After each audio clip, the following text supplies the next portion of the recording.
प्रधानमंत्री डॉक्टर मनमोहन सिंह ने सभी राजनीतिक दलों से संसद के बजट सत्र को सुचारू रूप से चलाने में की सहयोग की अपील। उन्होंने कहा कि बजट सत्र में कई महत्वपूर्ण विधेयक लाए जाएंगे।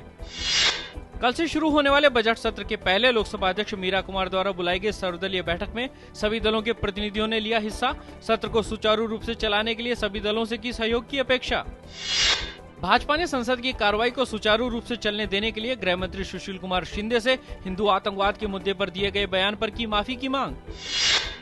मजदूर संगठनों की हड़ताल का पूरे देश में मिला जुला असर, देश भर में बैंकिंग सेवाएं प्रभावित। हरियाणा के अंबाला और दिल्ली के निकट उत्तर प्रदेश के औद्योगिक शहर नोएडा में छुटपुट हिंसक घटनाओं की खबर।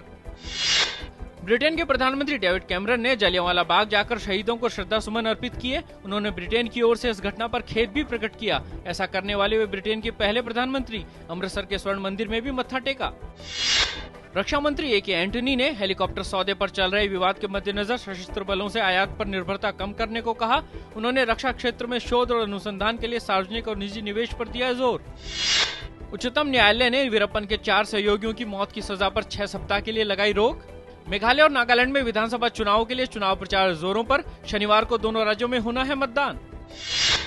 सस्ती दरों पर हवाई यात्रा कराने की होड़ में शामिल होते हुए जेट एयरवेज ने घरेलू नेटवर्क पर एक तरफ की यात्रा के लिए न्यूनतम 2250 रुपए के विशेष किराए की घोषणा।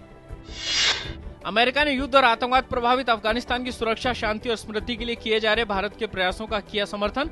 ओबामा प्रशासन ने कहा कि वह अफगानिस्तान के विकास में भारत द्वारा निभाई जा रही भूमिका का करता है समर्थन। सीरिया के अलेप्पो शहर पर दागी गई 2 मिसाइलों में 2 दर्जन से ज्यादा लोगों की मौत, मृतकों में 14 बच्चे भी शामिल। मरने वालों की संख्या बढ़ने की है आशंका। विपक्ष ने आरोप लगाया कि असद सरकार पिछले दिनों अपने कई अहम ठिकाने खोने के बाद ऐसे बड़े हमले कर रही है। ट्यूनीशिया के प्रधानमंत्री हमादी जेबाली ने देश में चल रहे राजनीतिक गतिरोध को खत्म करने में विफल रहने के बाद अपने पद से दिया इस्तीफा। विपक्ष के नेता की हत्या के बाद जेबाली ने अंतरिम सरकार के गठन के वायदे को पूरा न कर पाने के बाद उठाया यह कदम। ब्रसेल्स एयरपोर्ट पर लूट का एक सनसनीखेज मामला आया सामने। कुछ लुटेरों ने एंटवर्प से स्विट्जरलैंड भेजे जा रहे अरबों रुपए के हीरे जवाहरात के एक बड़े जखीरे पर किया हाथ साफ। भारतीय बल्लेबाज विराट कोहली को आईपीएल 6 में रॉयल चैलेंजर्स बेंगलोर का बनाया गया कप्तान। कोहली डेनियल विटोरी की जगह लेंगे।